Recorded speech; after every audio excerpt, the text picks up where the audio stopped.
Hey everybody, Alexis Garcia here with PJTV, and we're coming to you live from Nashville, Tennessee for the first National Tea Party Convention.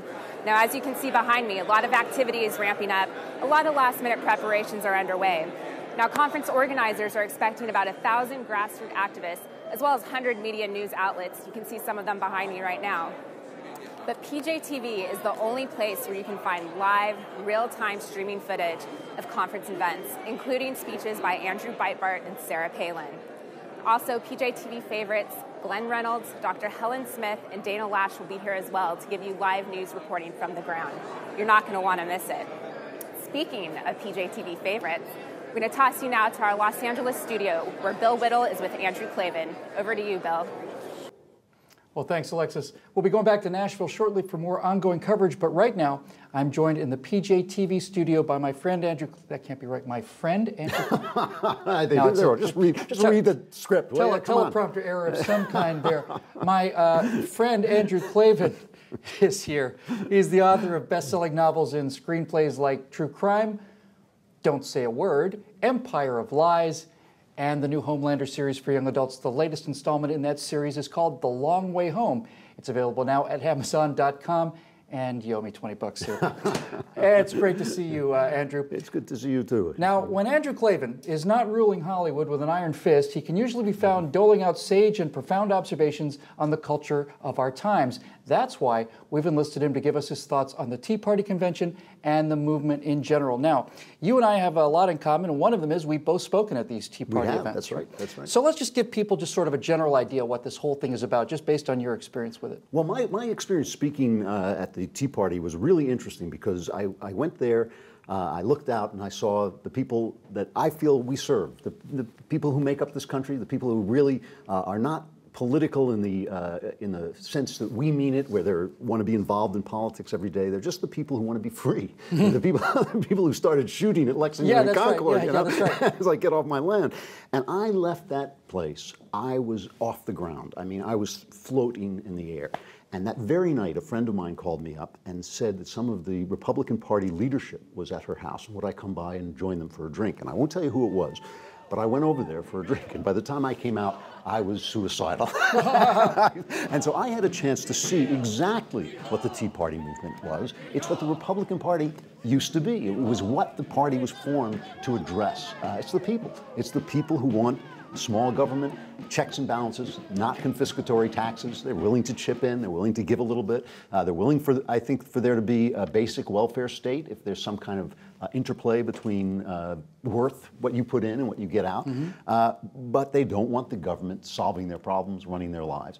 And that's a simple thing. It's just called America. That's all it is. Yeah, it's like this giant middle of the country has actually been activated. The silent majority, you know, that everybody's been talking about. Nixon came up with the term, I guess, but It's been silent for ever. And now it's like something's happened. I think people just want to be, they don't mind being treated like citizens, and they don't mind being taxed to some degree, but you get this vibe lately that we're being treated as like host organisms, you know? It's like this whole federal government is just some kind of form of identity theft where they've got our credit card number and they're putting stuff on our account and we don't get any of it. We just get the bills. It's like, what the hell's going on here? But you know, Andrew, this Tea Party movement, according to the latest polling, is pretty popular. 40% of the American public says they think it's a great idea, and you know, Congress's approval ratings now are, well, they're trying to reach that number, that magical number you divide by zero, you know, when the universe comes to a close, just all shrivels up into a black hole, gone. And we're not far from that, I don't think. But what do you think about this whole thing? I mean, it is a real movement.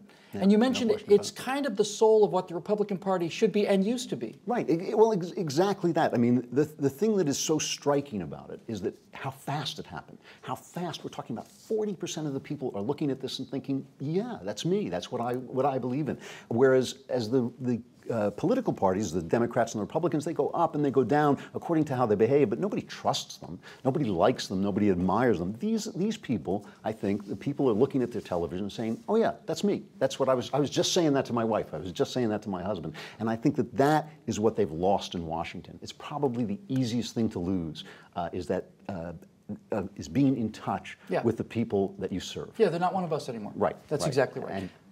And the media, the mainstream media's coverage of this whole thing from start to finish has been just simply appalling. appalling.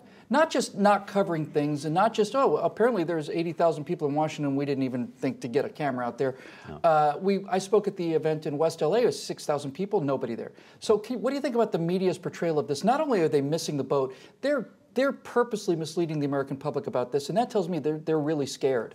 Well, I have to say, when we get off, I always get a little worried when we get off and start talking about the mainstream news media, because I'm afraid I'm going to start spluttering. It's not just because they make me so angry, but because it's so appalling and so appallingly obvious what they're doing. Just if we go back just for a minute to that number you said before, 40% of the people are looking at these people, this party, and saying, I approve of this. And that's more than either major political party. So the question is, how can you possibly say that's not news? You can say, I don't like it. You can say, I don't like these people. You can say anything you want. But what essentially the mainstream news media has been saying is, that's not news. And when they first came out, and this was the time when I was speaking, and you had guys on mainstream anchormen using the term teabagging to have some sexual, some cheap sophomoric sexual connotation. Yeah. That's amazing to me. That's amazing to me. But it tells you what they think of the American people. Yeah, not very much. Not very much. Not very much. No. I'll tell you something else too about this whole sneering, teabagging. There's groups of people in Washington. It's like that made it personal for me and a lot of other people. But Andrew, if you ask 100 people about what the Tea Party movement means, you get 100 different answers. That's a great thing about it. It's so decentralized. Sure. What does it really mean to you in a nutshell? Well, I think to me, in a nutshell, it's this notion. In Europe, I lived in Europe a long time. I lived in England for 7 years. And there, it is quite natural for people to think of government coming down to them. It is ruled from the top down. That's right. Their welfare state is really just a replacement of the old kings, That's exactly right. And we have never had that. We left town to get away from that. Every one of us, we all said, I don't think so. I want to go where it's free, where we can be the guy in charge. And I think that's what the Tea Party is about. It's about leave me alone. If I had to put it, that flag that says don't tread on exactly me, right. that's all it is. And we can disagree, how much people should be left alone, whether it's how big the government should be, how much power it should have.